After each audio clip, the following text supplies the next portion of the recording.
I'm sorry that my German is so bad that I wouldn't even try. I learned 30 years ago was the last time, so a long time ago. Ah, I see you now. You are many. So thank you for, I'll try and speak slowly. I'm Scottish, so I'm working on that. It's really great to have the opportunity to be here, and actually some of the other speakers, I'm very excited about hearing what they have to say, as much as, more than I am speaking myself. But being first up does feel like a little bit of extra pressure. I haven't heard what anyone else has to say yet, so we'll see. So I'm starting with this. This is me, and I include this because all of what I say here today, what all of us say, is informed by our worldview. And it'll be why we all might say something differently from each other. And I think as we navigate spaces like this together, it's really important to think, what do I bring into this space? Who am I? And to be curious about what's happened in each of our lives that makes us see things so differently. So rather than seeing this as an opportunity for right and wrong, it's an opportunity to be curious. And as I come into this space, as we all do, I think it's important to think about in what areas of life we have been privileged, in what areas we've been marginalized, and how does that impact how we talk about this topic and this conversation. So I first discovered peer support quite a long time ago, when in the late 1990s, after a number of huge existential crises in my own life. But what I found in peer support was something I had been looking for, which was a sense of belonging and feeling understood and feeling heard for the first time in my life. And I found a community, and I found my purpose, and I found my tribe.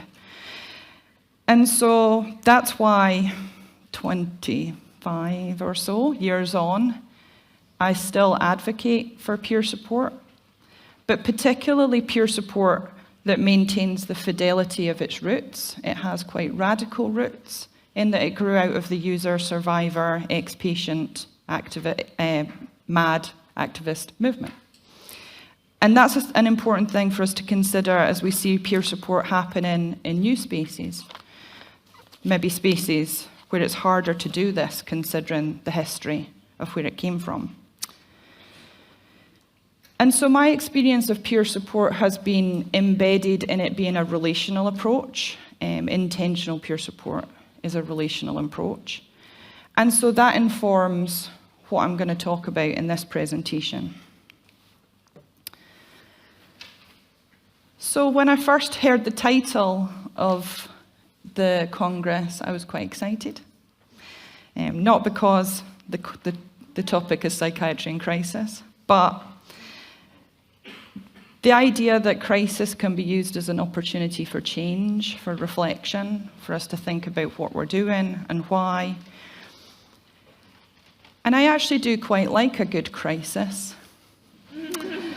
It can be a real chance to stop and think, maybe we're on a crossroads, and maybe we can choose where we want to go next. And so being in crisis is not always a bad thing. Often it's the things that have built up over many years or decades that gets us to this point. And I hope that we can respond from a place of hope and curiosity and take this opportunity to think about all of the new and different possibilities we might have in the future as we think about how we support ourselves, each other, in times of difficulty. And so if we can think about crisis as an opportunity, what will this look like for psychiatry and for the mental health system? Often when we find ourselves in a crisis, we get stuck in thinking about what's not working. We can really get stuck in thinking what's not working, what's wrong. And it can feel like this vortex of negativity It's like everything's bad, everything's wrong, and it's so hard to see beyond it. And I see that a lot when we talk about the mental health system. People will say, it's broken. And instead, I want to think about what happens when we reframe that and we think, what do we really want? What will it look like if it's working? What's possible rather than what's wrong? And to think about what we're moving towards rather than what we're moving away from. Because I think that shifts us to a more positive and energizing space. And I want to feel energized as I look at the future of what supporting people looks like. So I think being curious is so important today for me and tomorrow, because I expect there will be a lot of perspectives that are very different from my own, and I welcome that. I think it's a good opportunity to stretch and challenge us all to think about where we're each coming from as we think about psychiatry and this time of psychiatry being in a crisis point, in a change point, in an evolution point. Most of us can probably relate to being in a crisis, either individually, relationally, in community, in institutions or organizations. And there's always that period of time where we know that what we're doing is not working, but we're so stuck and overwhelmed and frozen when we're in it that we don't know how, we can't take time to do something else or to think about how we want to do something different. And so we get stuck in this reactive space. And I can see that overwhelm has been happening for some time for people who are navigating psychiatry. Of course, other people often see a crisis coming, and that can be hard being on the outside and watching people who are in the system, whether they're working in the system or someone that's being served by the system, struggling. I see myself as someone who sits on the outside. And I do worry about the people who are working within the mental health system being impacted the hardest. And so it's only often when we get through a crisis and we start to emerge out the other side that we get to this point where we can look back and we think, what was that? What were we doing? And I wonder if in 20, 30 or 50 years' time, when we look back at the journey of psychiatry, what the reflection will be. I often think back, because I'm a bit like this, to the 15th and 16th century, when much of Europe were convinced that women were witches. Some women were witches. And people were so convinced that some women were dangerous, that they didn't challenge the times that they were tortured. It was often men in power, judges, monarchs, often people in positions of power, church leaders. And they created a book called the Malleus Maleficarum, and it's called The Hammer of Witches. And this book had so much power that people feared women. They feared the spinsters, the healers, the midwives, and the crones. And I expect there was a period of time afterwards, after witchcraft trials ended, that people looked back and thought, what did we do? How did we come to believe that that was the truth? How did we come to believe that women were witches? I think now we'd probably look back and think that was complete insanity. But yet still there are parts of the world where women remain in exile, believed to be witches. But that's probably another presentation for another time. Thankfully, these eras do pass. We move through eras. We move through times where maybe there's a dominant way of seeing things, a dominant paradigm. And I think what's important is rather than staying in shame, my country had more witchcraft trials than any other. Rather than staying in shame, but we acknowledge instead that harm was caused, and we be clear of our intention not to repeat history, but to instead learn from it as we move forwards, to think, what did we learn? What do we want to do differently? And psychiatry has only really been around for 200, 250 years. Coincidentally, it started just after the witchcraft trials ended. But what have we learned from all of the decades of putting people into asylums? What have we learned from institutionalization? What have we learned from deinstitutionalization? Because all of this informs what we do next, and whether we continue to make the same mistakes where people from some social groups or identities remain the most harmed and oppressed people in our societies. In my lifetime, I can see how mental health has shifted. I say that, am I that old? I'm 47. But when I was a teenager, the trajectory for people like me was not great. You got a really basic response. You were sent to a clinician who gave you a diagnosis, usually with the word disorder within it.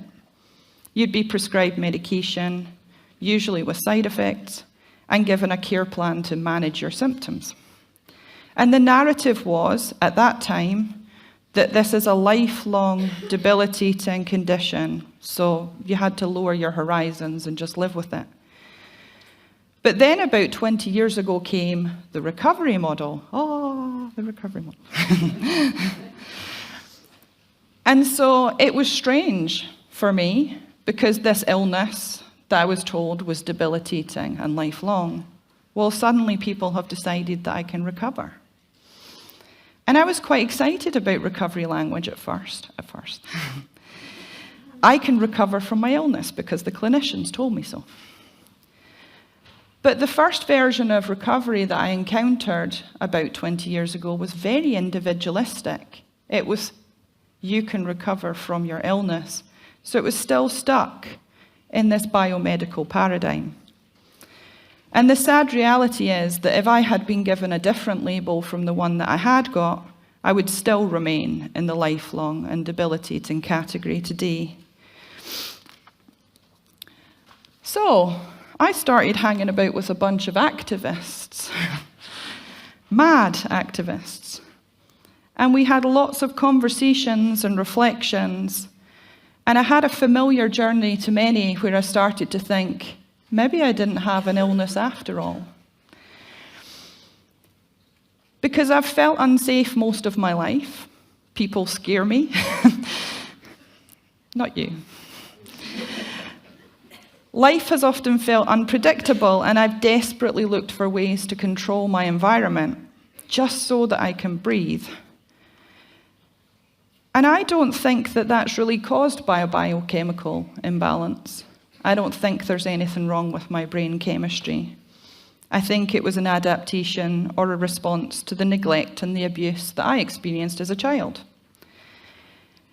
And I thought I was broken. I thought that only academically or clinically trained people could help people like me, and that they knew how to cure me. And it was such a waste of so many years thinking like that I wasn't capable of the same things as other people. And I don't blame clinicians or psychiatrists for any of that. I blame the systems and the social structures that position some people in roles as experts. So whenever someone is hurt by a relationship breakdown, maybe they're in pain because they've been bullied, they feel down because they've lost a job, they've been traumatized, we say, have you been to see a doctor? And if mental illness was the problem, and doctors, medication, or psychiatry was the answer, would we not all be cured by now? They've had long enough to try. And I wonder why this particular approach, the biomedical way of seeing things, gained so much power and was favoured over any other to the point that it became a universal, undisputed truth. And so I want to think about what are the other perspectives that haven't had the same power in this space. So let's pretend for a minute that we're not recovering from mental illness, like a biomedical model says. Let's think for many of us, most of us, that the cause might be something other than a problematic brain chemistry. What if what we actually need to recover from is not a mental illness, but harmful relationships, trauma, abuse, poverty, sexism, racism, homophobia, classism. How can we recover from these injustices and harms if they stay embedded in our social structures? Can we actually recover if we remain in poverty? If we still continue to have damaging relationships, or we live in fear every day of our lives? Because if we reframe the cause from being individualistic to being relational or societal, I hope that allows us to also reframe the solution. And to also think about, what are we doing about it?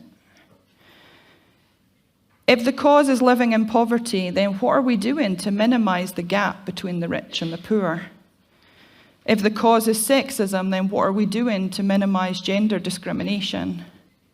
If the cause is racism, then what are we doing to address the global issue of white supremacy?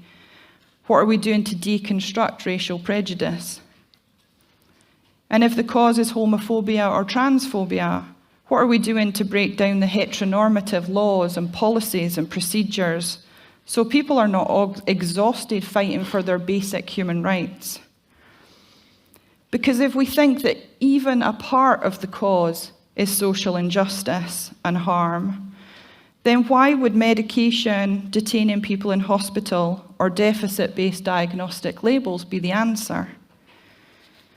If even a part of the cause is social injustice, then what are we going to do about it? Will the DSM or the ICD give women more control over their bodies? Will it stop young black men being shot by the police, or lead to trans people feeling safer using a public toilet? Of course not.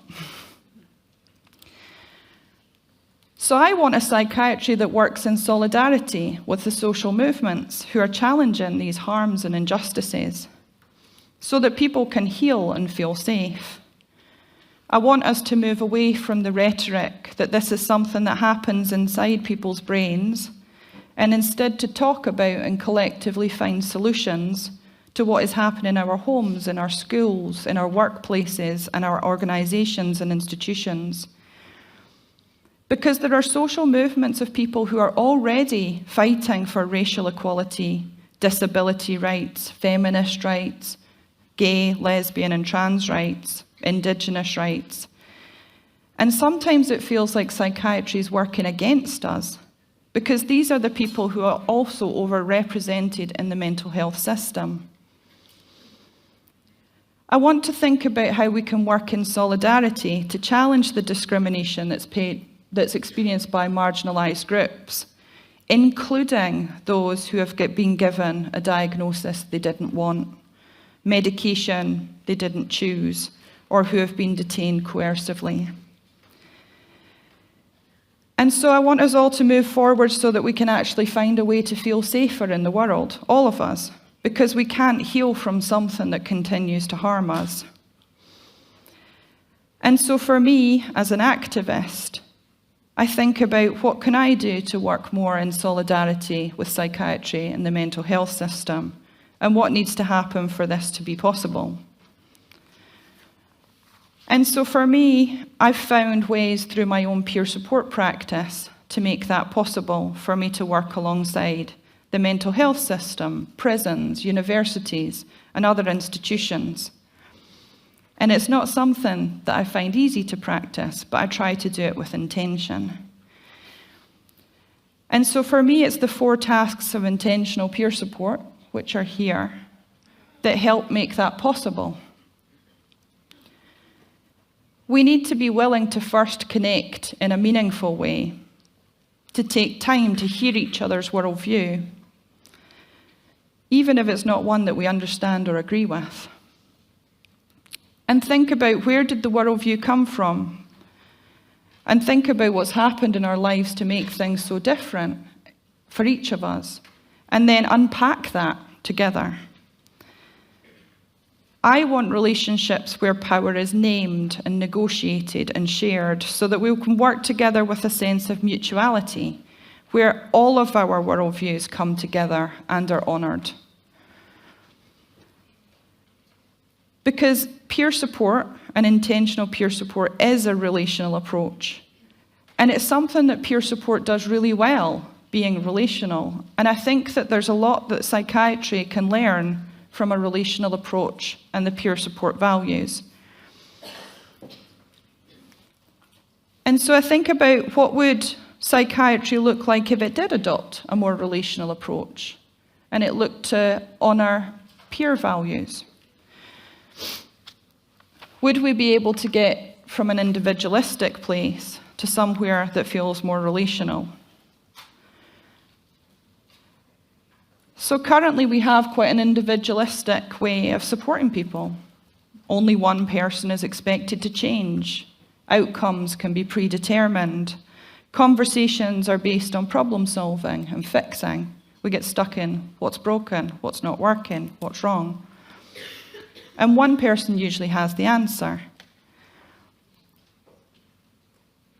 What we do in peer support and intentional peer support is thinking, well, we both change. It doesn't matter if we're someone who's providing a service or accessing service. If we're curious and we're open to other perspectives. No one is the problem. Maybe there is a problem, but it's not cited within any one person. It's just something we're navigating. And we can both learn from each other and see new perspectives. I wonder what psychiatry would feel like if it was voluntary and non-coercive, relational and community building, consciousness raising, like peer support is. I imagine going to a psychiatrist and there being space to work out what my own understandings and explanations are for my experience. For us to co-create what support looks like in my life. And there being a bit of you and a bit of me in something that we create together, based on what we both bring to the conversation and based on what we both see, feel and need. Because most of us don't want to be stuck in relationships where it feels like one person has all the answers or that one person knows more about our experience than we do. I want a mental health system that holds space for us to unpack systemic harm, injustice, or the trauma we've experienced in our lives, but is also then willing to advocate for system change so that that harm doesn't happen to people again. We could have a mental health system that repairs and is restorative. But for that to be possible, there needs to be quite a significant change in how power is held within the mental health system. A psychiatry and a mental health system that's willing to give up power and to share it. Because not all power is bad. Activism is also a form of power. And we can use that as a form of good to bring about positive changes for our communities and society. And so the current way of supporting people, and this is what it looked like for me, and so as I say, this comes from my worldview as well, but it's common amongst the people that are within my community, is that support feels like it can be predictive and prying, prescriptive and predetermined. There can be this fast-track way of, I know what you need based on what has happened to people I have met like you before. And it can feel negative and deficit-based. And I think people are ready for change. I want places where people can just support me to be my messy self, just as I am. And all those expectations that I need to be a well version of myself, I want them to fall away. Because most of that is based on unrealistic and often capitalist expectations that I need to be productive and thriving. But often that just feels like I need to be palatable. I want spaces where people will accept me and understand me and not try and fix me.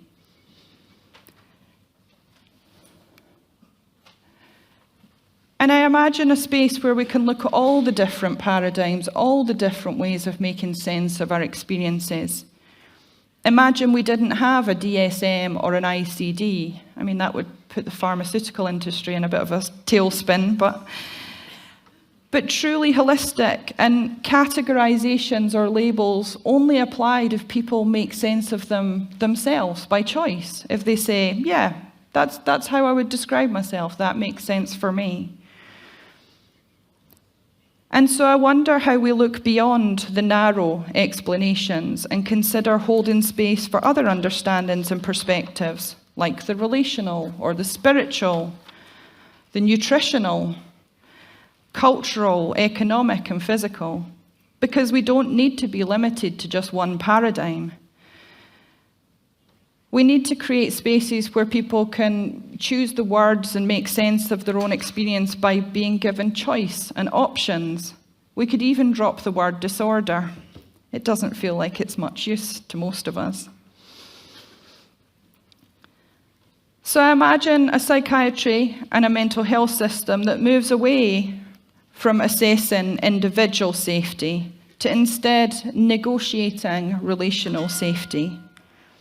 So instead of being defined by liability, it can be defined by openness and negotiation. And it takes time because we have to remove some of those fear-based risk assessments that we have that shut down conversations. And I wonder what would happen to liability culture, because we'd have to adopt a relational approach, a relational accountability rather than blame. Relational safety means owning our fears and working together to see what we both need from each other.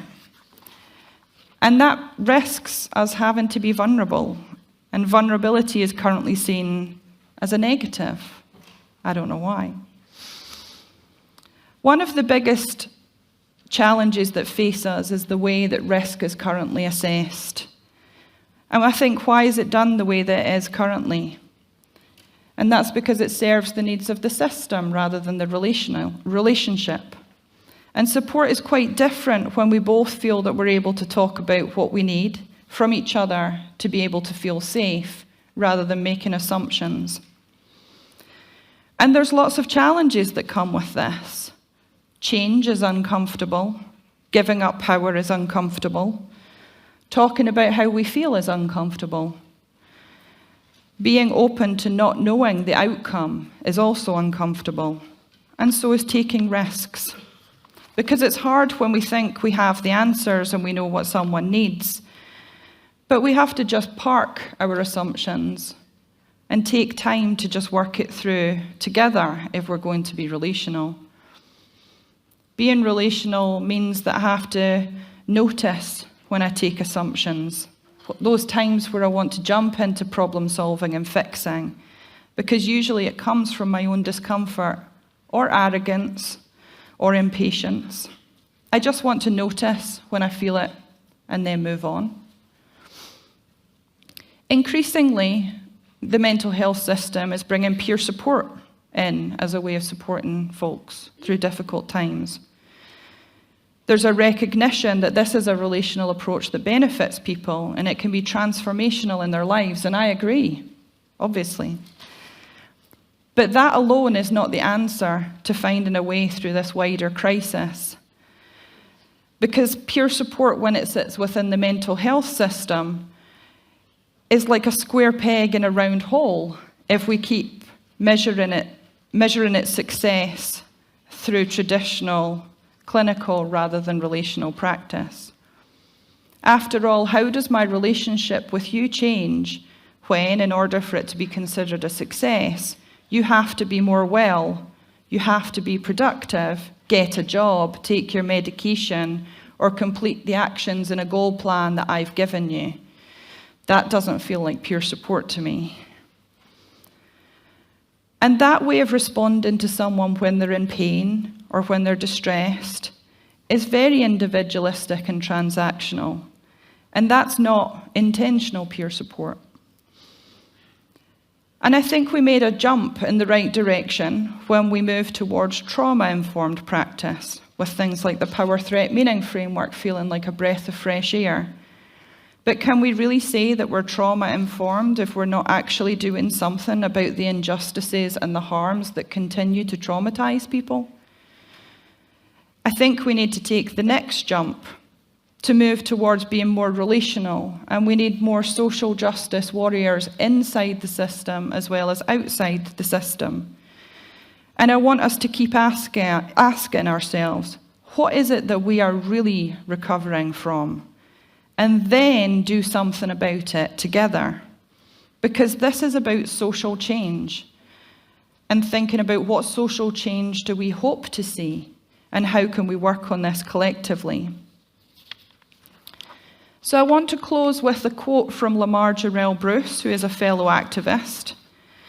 "Madness is too messy to be placed in tidy boxes and too restless to hold still for rigid frameworks." And so I ask to consider, why are we still using such rigid frameworks to try and make sense of all of this madness? And if you want to know more about intentional peer support, myself and Andrea are doing a workshop this afternoon, and we'll be doing a deeper dive into this relational approach. And yeah, we'd welcome people to come and talk to us. Thank you. Dankeschön.